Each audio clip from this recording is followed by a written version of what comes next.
ঈদুল আজহার দীর্ঘ ছুটি শেষে নগরমুখী কর্মজীবী মানুষ। সেই খবর জানাতে সিরাজগঞ্জে যমুনা সেতুর পশ্চিম সংযোগ মহাসড়কের কড্ডার মোড়ে আছেন রিপোর্টার রিঙ্কু কুন্টু, মানিকগঞ্জের পাটুরিয়া ঘাটে আছেন মোহাম্মদ ইউসুফ আলী এবং ভোলার ইলিশা ঘাটে আছেন নাসির উদ্দিন লিটন। সরাসরি প্রথমেই যাচ্ছি সিরাজগঞ্জে রিঙ্কু কুন্টুর কাছে।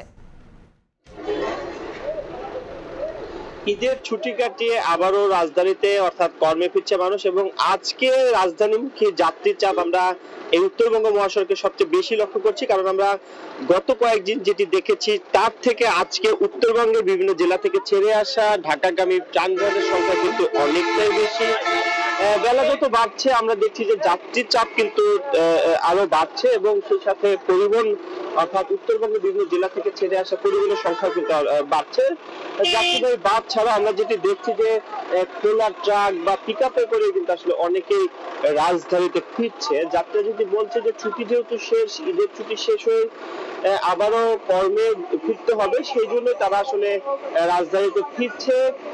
যে কারণে আজকে আমরা দেখেছি যে এই যে উত্তরবঙ্গের যে প্রবেশদ্বার রয়েছে অর্থাৎ যমুনা সেতুর পশ্চিম সংযোগ মহাসড়কের যে কড্ডার মোড়, হাটিকবুল মোড় সহ বিভিন্ন যে পয়েন্ট রয়েছে সেখানে কিন্তু আসলে যাত্রীর চাপ আমরা আজকে আসলে গত কয়েকদিনের তুলনায় আজকে আমরা বেশি লক্ষ্য করছি। যাত্রীরা যেটি অভিযোগ করে বলেছে যে বাসে পর্যাপ্ত আসলে টিকিট না থাকা, অর্থাৎ যেহেতু বাসের টিকিট গুলো অগ্রিম বিক্রি হয়ে যায় সেই জন্য টিকিট না পেয়ে তারা কিন্তু বাধ্য হয়ে এই যে বিভিন্ন পিক আপ বা ট্রাক সহ বিভিন্ন পরিবহনে করে আসলে নিজ নিজ গন্তব্য অর্থাৎ এই যে সিরাজগঞ্জের বা উত্তরবঙ্গের বিভিন্ন জেলা থেকে তারা কিন্তু আসলে রাজধানীর দিকে ফিরছে এবং চালকরা যেটি বলছে যে আজকে কিন্তু আসলে যাত্রী চাপ অনেকটাই বেশি রয়েছে। তবে বাস চালক এবং পরিবহন সংশ্লিষ্ট যেটি বলছে যে যাত্রীর চাপ থাকলেও পর্যাপ্ত সংখ্যক পরিবহন আছে, যে কারণে আসলে যাত্রীদের কোনো সমস্যার কথা না। এদিকে মহাসড়কের গুরুত্বপূর্ণ পয়েন্টগুলোতে নিরাপত্তা কিন্তু জেলা পুলিশ এবং হাই পুলিশ কাজ করছে।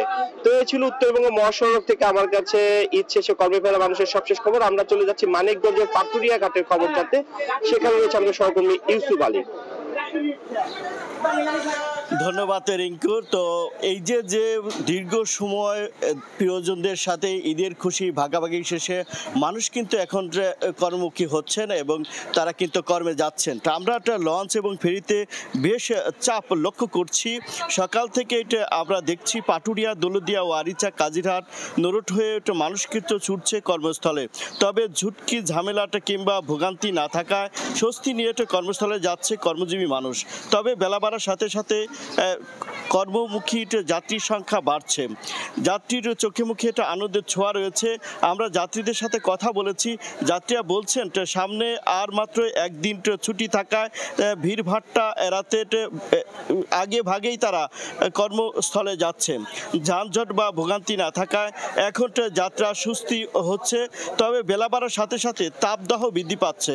তবে ঘাটে বা নৌপথে হালকা বাতাসে থাকায় যাত্রা এখন পর্যন্ত আরামদায়ক হচ্ছে। আমরা বিআইডব্লিউটিসি এবং টি এর সাথে কথা বলেছি। বিআইডব্লিউটিসি কর্তৃপক্ষ বলছেন এই নৌরুটে পর্যাপ্ত লঞ্চ এবং ফেরি রাখা হয়েছে। এই নৌরুটে কোনো ভোগান্তি হবে না বলে তারা আশ্বস্ত করছেন। আমরা পুলিশ প্রশাসনের সাথে কথা বলেছি, তারা বলছেন ঘাট এলাকাতে যে কোনো অনিয়ম রোধে জেলা এবং থানা পুলিশ কাজ করছে, সজাগ রয়েছে। যে কোনো অনিয়ম রোধে, বিশেষ করে যানবাহনের অতিরিক্ত ভাড়া রোধে জেলা প্রশাসন ও উপজেলা প্রশাসন ভ্রাম্যমাণ আদালত পরিচালনা করছেন। যাত্রীদের কাছ থেকে কোনো অভিযোগ পাওয়া মাত্রই তারা কিন্তু ব্যবস্থা নিচ্ছে। পাটুরিয়া, দৌলতদিয়া এবং আরিচা, কাজিরহাট নৌটে মোট 33টি লঞ্চ এবং 22টি ফেরি এবং 61টি স্পিডবোট চলাচল করছে। এই মুহূর্তে ভোলার ইলিশা ঘাটে রয়েছে নাসির উদ্দিন লিটন। আমরা সরাসরি সেখানকার অবস্থা জানার জন্য যুক্ত হব। নাসির।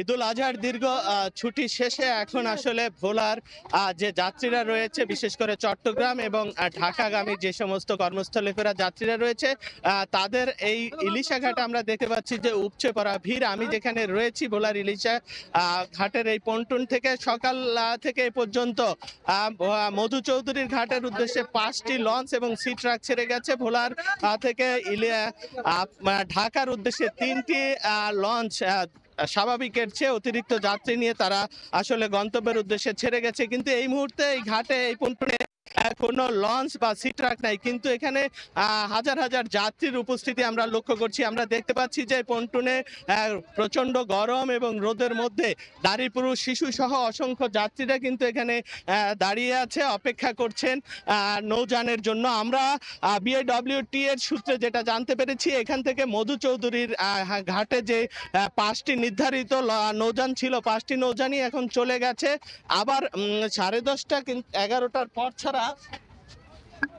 পর ছাড়া আসলে এখানে আর কোনো লঞ্চ বা নৌযান নেই। এই এতটুকু সময় পর্যন্ত কিন্তু যাত্রীরা এখানে এসে কিন্তু অপেক্ষা করতে হবে। আমরা দেখতে পাচ্ছি যে এখানে কয়েকটি নিষিদ্ধ অবৈধ ট্রলারও এসে জড়ো হয়েছে। যাত্রীরা আসলে শেষ পর্যন্ত নিরুপায় হয়ে এই ট্রলারগুলো তো এই যান পরিবহন হিসাবে ব্যবহার করছে। তবে যাত্রীরা শেষ মুহূর্তে যে কর্মস্থলে ফিরতে গিয়ে কিন্তু নানা ভোগান্তির অভিযোগ তুলেছে আমাদের কাছে নৌযানের অভাবে। তো এ ছিল আমার কাছে ভোলার ইলিশা ঘাট থেকে কর্মস্থলে ফেরা যাত্রীদের সর্বশেষ তথ্য। সরাসরি যুক্ত ছিলাম ভোলা, মানিকগঞ্জ এবং সিরাজগঞ্জে।